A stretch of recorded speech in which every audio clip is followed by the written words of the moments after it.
And one of those things, obviously, that you're doing, which is where we met, was Third Eye. And I'm going to give you the job of explaining what Third Eye is in the best possible way. Yeah. How long have you got? All day, honestly. Go ahead. I always thank you. I always tell people we've created a cuddly monster.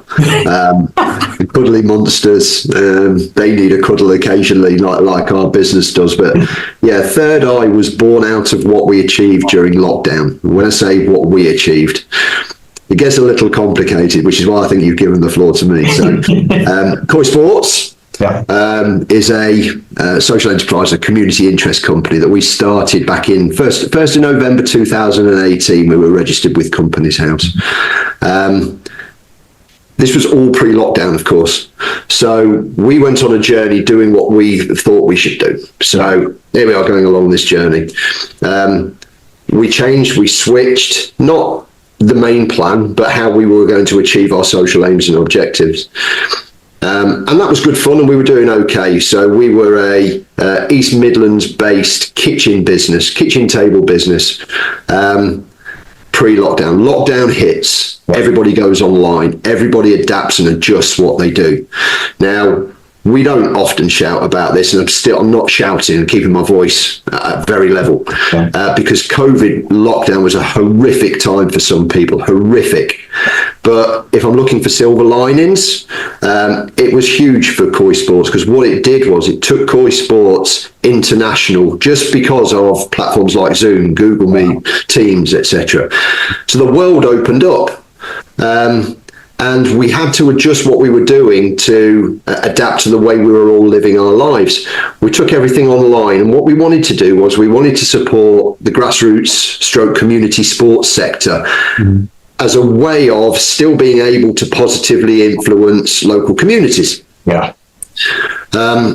We decided that we were going to start a membership scheme for businesses. Businesses would pay us a membership fee, and we would reinvest a high percentage of that membership fee into that business owner's chosen grassroots / community sports club.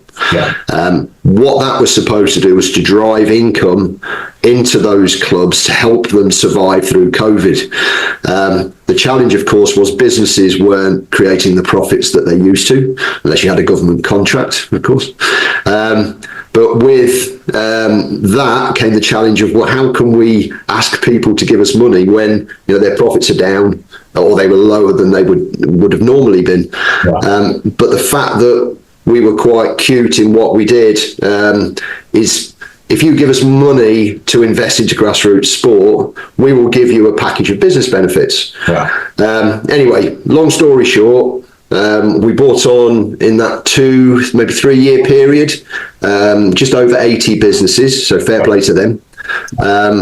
We invested into 24 different sporting disciplines in 8 countries across 3 continents, and we achieved what we wanted to achieve.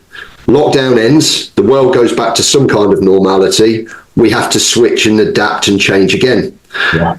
There was born Third Eye International Sports Consultancy, and we wanted to draw upon our previous experience, lockdown and before, to deliver 2 main objectives. One of them we are yet to kick off because, and I'm not afraid to admit this, it's failed. Okay.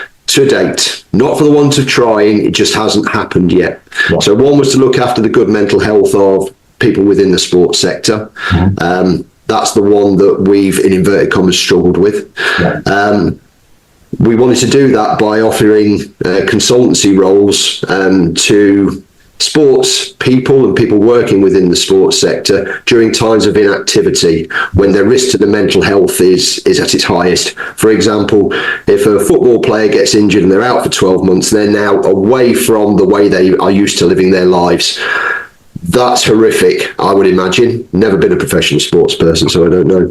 But if we can give that individual the opportunity to share their lived experience to benefit another sports club, another player, then we're doing something to fill that time. Plus, we're increasing their network for when eventually their career comes to an end. It might be of use then as well, because they've worked with other organisations in the sports sector.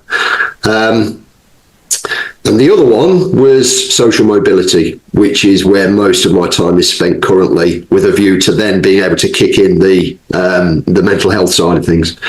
And complementing the curriculum, as it's called, is a social mobility initiative falling under the Third Eye programme, which is there to support sports academics.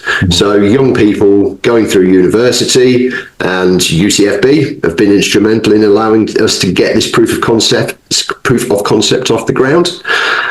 This is about providing an opportunity alongside a student's studies to gain experience of running a business, being able to add those experiences to their CV to enhance it. But also, what we do from the outside in is we look to drive business to that student-led business's back pocket. It's a very long, drawn-out explanation. However, to condense it, it's all about, if we take on a first year and give them some work experience with either ourselves, a client, or a partner, and they prove themselves, they gain a lot of experience and a contact. Yeah.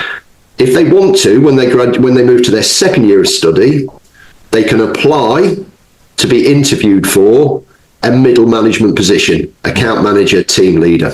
Okay. Again, same principle applies. It's a different skill set and a different way of dealing with people, and opens up a whole new network of people to learn from, to get to know, and to potentially draw upon as things go by. Prove yourself again. You move to your third year. You have the opportunity to apply to become a director, whether that be a managing director or a department of a director or a CEO. So yeah, that's it in a nutshell, and it's going really, really, really, really well. Yeah. Really, really well.